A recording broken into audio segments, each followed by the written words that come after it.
నమస్తే, నేను ప్రశాంత్. మనం ఎప్పుడెప్పుడా అని ఎదురు చూస్తున్న ఓజీ మూవీ అయితే ఫైనల్గా అయితే యూఎస్లో రిలీజ్ అయితే అయిపోయింది. మరి first day first show collections overall world వైడ్గా ఎంత వచ్చింది అండ్ మూవీ రివ్యూ ఎలా ఉంది, అందులో పాజిటివ్స్ ఏంటి, నెగటివ్స్ ఏంటి అనేది అయితే పూర్తిగా తెలుసుకుందాం. దీని గురించి అయితే మాట్లాడేందుకు ప్రస్తుతం మనతో పాటు సీనియర్ జర్నలిస్ట్ సిఎస్ రావు గారు ఉన్నారు. నమస్తే అండి.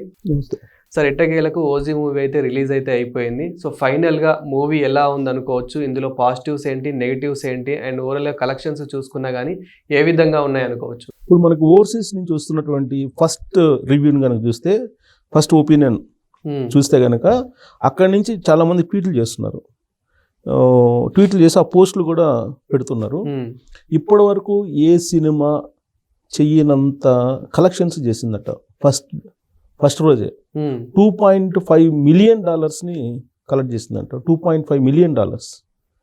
ఇంతకుముందు దేవరా కానీ, పుష్ప 2 కానీ, కల్కి కానీ ఈ రికార్డులన్నింటినీ తుడిచిపెట్టేసి ఈ ఓపెనింగ్ కలెక్షన్స్ ఉన్నాయంట. ఇది బ్లాక్ బస్టర్ అనేటువంటి టాకు ఓవర్సీస్ ఒపీనియన్ వస్తుంది.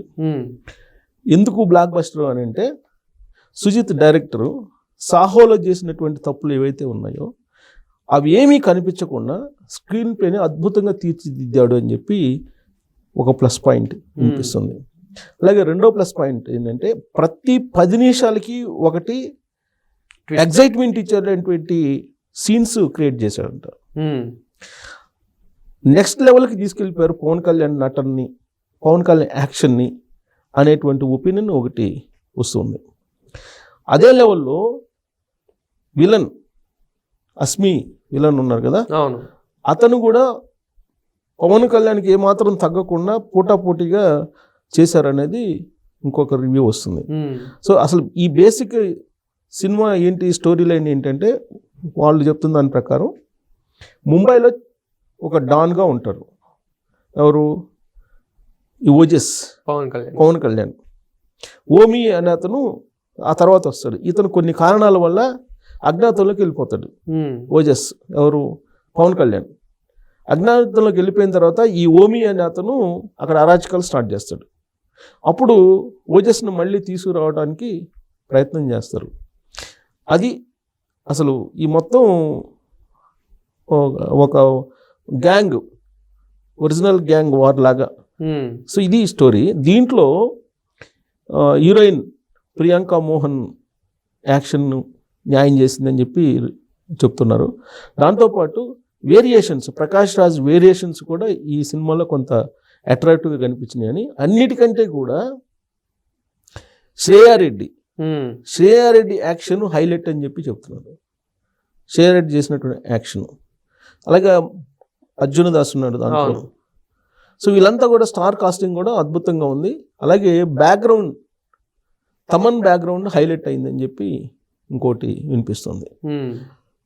కాస్ట్లీగా మనకు టేకింగ్ కూడా చాలా కాస్ట్లీగా టేకింగ్ ఉంది.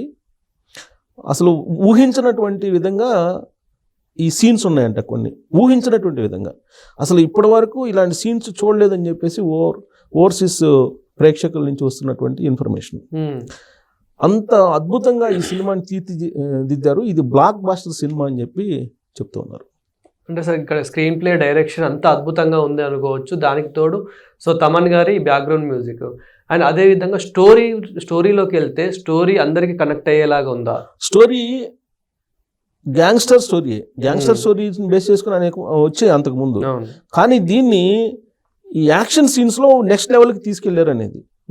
పవన్ కళ్యాణ్ని ఇంతకుముందు ఏ డైరెక్టర్ కూడా ఇంత అట్రాక్టివ్గా చూపించలేదంట. మ్యాక్సిమం పవన్ కళ్యాణ్లో ఉండేటువంటి నటుడిని బయటికి తీసుకొచ్చారని చెప్పి ఓవర్సీస్ ప్రేక్షకుల యొక్క అభిప్రాయం. సో ఇది ఇంతకుముందు చూడనటువంటి వేరియేషన్ ఈసారి పవన్ కళ్యాణ్లో చూడొచ్చు అని చెప్పి చెప్తున్నారు.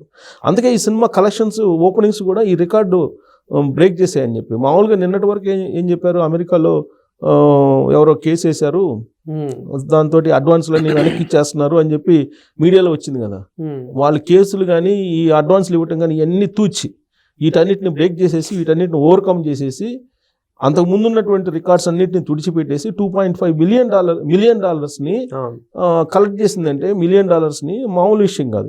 ఇప్పటి వరకు ఓపెనింగ్ కలెక్షన్స్ ఇంత ఎక్కడా లేవంట. ఇంకోటి ఏంటంటే ఇప్పుడు మనకి ఇక్కడ ఇప్పుడు ప్రపంచవ్యాప్తంగా రిలీజ్ అయింది ఇది. కొన్ని గంటల్లో మనకి ప్రీమియర్ షోస్ వేయబోతున్నారు. ఈ ప్రీమియర్ షోస్కి కలెక్షన్ 100 కోట్లు దాటి దాదాపుగా ఇప్పటి వరకు ఏ సినిమాకి లేనంత కలెక్షన్స్ వచ్చేసినాయి అంట. సార్ అంటే ఇక్కడ అన్ని కలెక్షన్స్ వచ్చాయంటే టికెట్ ప్రైస్ అనుకోవచ్చా, లేకపోతే అన్ని ఎక్కువ థియేటర్స్లలో ఆడుతుంది అనుకోవచ్చా, లేకపోతే మూవీ వల్లనే వస్తున్నాయి అనుకోవచ్చా? ఇప్పుడు ప్రీమియర్ షోస్కి ఇంత కలెక్షన్స్ వచ్చినాయి అని అంటే ఆ సినిమా ఎలా ఉంటుంది అనేది యాంగ్జైటీ ఒకటి ప్రేక్షకుల్లో. పవన్ కళ్యాణ్ మీద ఉన్నటువంటి ఆరాధ్య భావన, అభిమానం, అది హీరోగా అభిమానం కాదు, అభిమానం కంటే నెక్స్ట్ లెవెల్ పవన్ కళ్యాణ్కి. ఏ హీరోకి లేనటువంటి ఫ్యాన్స్ పవన్ కళ్యాణ్కి ఉన్నారు. ఆ సినిమా బాగున్నా లేకపోయినా నీకు ఓపెనింగ్ కలెక్షన్స్ భారీగా ఉంటాయి. అందులో ఓజీ సినిమా ఫస్ట్ నుంచి ఒక హైప్ ఉంది.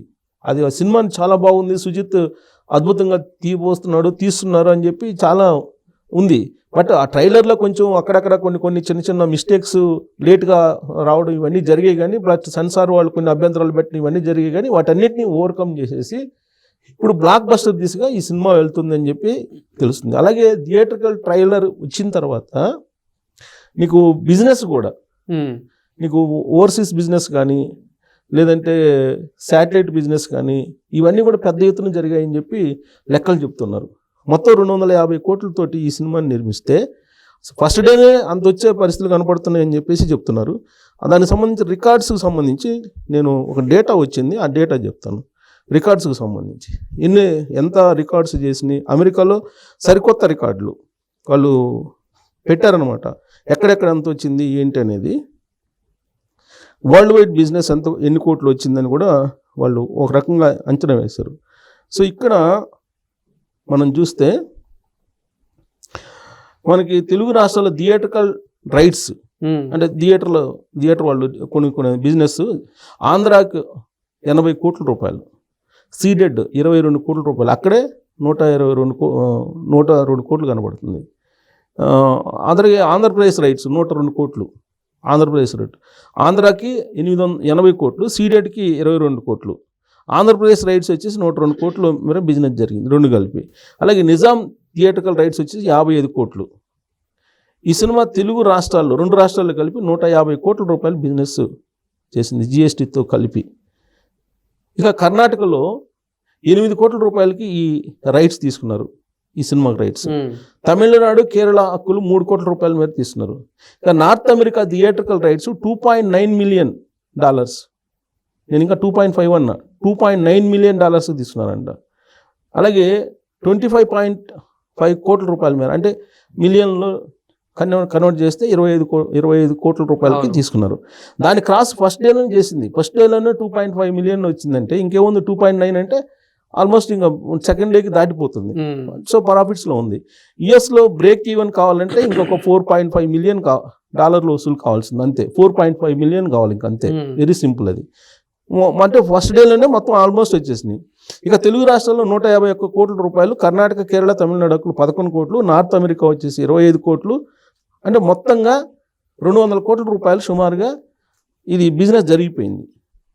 ఈ సినిమాకి బ్రేక్ ఈవెన్ సాధించాలంటే ఈ సినిమా కనీసం 200 కోట్ల రూపాయలు షేర్ రావాలి, 400 కోట్ల రూపాయలు గ్రాస్ వసూళ్లు రాబట్టాల్సిన పరిస్థితి ఉంది. అంత వస్తుంది, అంతకు మించి వచ్చేటువంటి అవకాశం ఉంది. 500 crores క్లబ్లోకి వెళ్ళేటువంటి అవకాశం ఉందని చెప్పి అంచనా వేస్తున్నారు.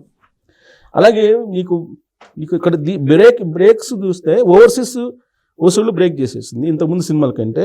ఇప్పుడు ఇక్కడ మనకి ప్రీమియర్ షోస్ బిజినెస్ చూస్తే కనుక ఇంతకుముందు ఏ సినిమాకి రానటువంటి బిజినెస్ జరుగుతుంది. అది టికెట్ రేట్స్ పెంచుకొని లేదంటే ఆయనకున్నటువంటి ఇమేజ్ కానీ ఏదైతేనేమి మీకు సినిమా రిలీజ్ కాకముందే ప్రీమియర్ షోలోనే ఓపెనింగ్స్ విషయంలో 100 కోట్లు దాటిపోయిందని చెప్పండి, ఓన్లీ ఓపెనింగ్స్ సంబంధించి. సో అలాంటప్పుడు ఈ సినిమా బ్లాక్ బస్టరే కదా. పైగా ఇప్పుడు మిరాయి సినిమా ఉంది, ఆ మిరాయి సినిమాని కూడా పక్కన పెట్టేశారు. ఓవర్సీస్ స్టాక్ వచ్చిన తర్వాత, ఓవర్సీస్ స్టాక్ రాకముందు మిరాయి సినిమాని పక్కన పెట్టడానికి కొన్ని థియేటర్లు ఉత్తరాంధ్రలో కొన్ని థియేటర్లు వాళ్ళు ఒప్పుకోలేదన్నారు.